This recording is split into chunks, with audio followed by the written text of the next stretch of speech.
Hello and welcome back to Geopolitics Worldwide. Dispute over islands in the South China Sea have been going on for nearly a century, intensifying in the 2010s as China and other nations begin developing and militarizing these islands. Tensions reached a peak in 2020 when the Trump administration increased the presence of U.S. Navy ships in the region. After a period of relative calm, tensions have escalated again, following a series of skirmishes between the Chinese and Filipino navies. The situation culminated last week when Chinese sailors attacked their Filipino counterparts with machetes and hammers in disputed waters near the Second Thomas Shoal. The video then explores why China is so interested in the South China Sea Islands, recent developments, and the implications for regional stability. The South China Sea, covering 3.5 million square kilometers, lies between China, Taiwan, Vietnam, the Philippines, Brunei, and Malaysia. The area containing two main groups of islands, the Spratly Islands in the south and the Paracel Islands in the north. The ongoing territorial disputes involve 6 countries, all of which have conflicting claims in the region. Much of the tension centers around China's extensive claim to the 80–90% of the South China Sea, based on the so-called 9-dash line, which stems from a 1936 map by a Chinese cartographer. China's claim conflicts with the United Nations Convention on the Law of the Sea, which defines a state's territorial zone as 12 nautical miles from its coast, with an exclusive economic zone as 200 nautical miles. Notably, the furthest point of China's 9-dash line is about 1,200 miles from its shore, far beyond what UNCLOS permits. This expansive claim has created tensions with other South China Sea nations, not only because it conflicts with their territorial claim, but also because each of these countries currently occupies at least one of the islands in the Spratlys or Paracels, which they must occasionally defend against Chinese aggression. In the 1990s and the 2000s, the South China Sea disputes were relatively low-key, with little conflict over these islands. However, since around 2010, tensions have steadily increased, largely due to China's aggressive militarization and development of the islands. This includes dredging the seabed to artificially expand them, while other countries like Vietnam and the Philippines had previously engaged in similar activities. The scale of China's efforts is unparalleled. Additionally, in recent years, China has begun developing previously unoccupied features, violating a 2011 agreement among South China Sea nations. China's increasingly assertive actions likely stem from growing concerns about its trade dependencies. The South China Sea is the world's second most important sea lane, with about 60% of China's total trade and 80% of its oil imports passing through the region. Chinese policymakers have long feared that a trade embargo could cut off essential imports in a conflict, and controlling the South China Sea would help mitigate this risk.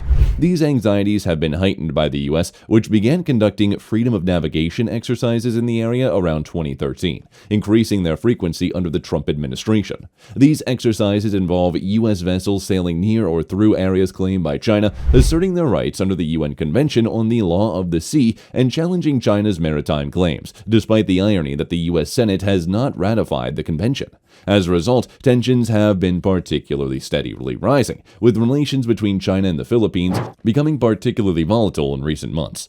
The ongoing territorial dispute between China and the Philippines largely revolves around the Second Thomas Shoal, a reef located about 200 kilometers from the Philippine island of Palawan, but more than 1,000 kilometers from China's southern Hainan Island. Despite China's claims, the Second Thomas Shoal is widely regarded as part of the Philippines. In 2016, an international tribunal under the United Nations Convention on the Law of the Sea ruled that China had no legal rights to the shoal, as it lies within the Philippines' exclusive economic zone. This ruling was a significant development in the dispute, yet China has rejected the decision and continues to assert its claim over the area.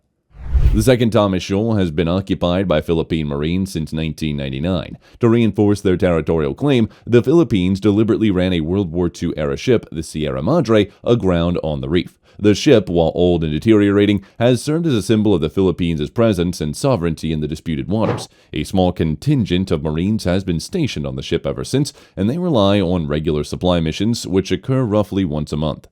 In recent months, China has been increasingly aggressive in trying to block these resupply efforts.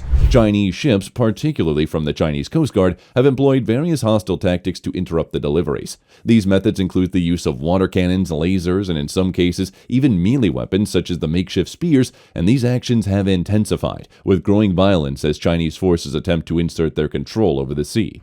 One reason for China's escalated efforts may be that their suspicion is that the Philippines are secretly reinforcing the Sierra Madre, which has been deteriorating over the years. The Philippines has denied these accusations. However, recent reports suggest otherwise. Last week, the Financial Times reported that officials close to the situation privately admitted that the Philippines had in fact reinforced the Sierra Madre. This revolution has further angered Chinese authorities, as they had been expecting the ship to eventually disintegrate. They viewed this as a natural way to take control of the shoal without direct confrontation. The reinforcement of the ship prolongs the Philippines' presence on the shoal, frustrating China's long-term plans. Tensions between the two nations came to a head last Monday when the Chinese Coast Guard rammed a Filipino resupply boat. The Chinese forces brandished makeshift spears during the encounter, and one Filipino soldier lost a finger in the altercation. There is uncertainty about whether or not the Chinese forces actually boarded the Filipino vessel, but reports from Filipino soldiers indicate that their weapons were temporarily seized, suggesting that the Chinese may have boarded the ship, even if only for a brief time.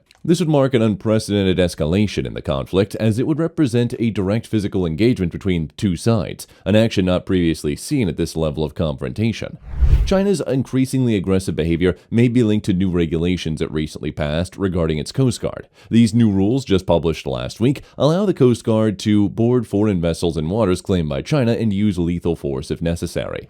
This development is concerning, as it grants Chinese authorities greater latitude in enforcing their territorial claims, further raising the risk of conflict. The Second Thomas Shoal falls within the area China considers part of its territory, despite international rulings to the contrary. As such, new regulations could embolden China to continue its aggressive tactics in the South China Sea.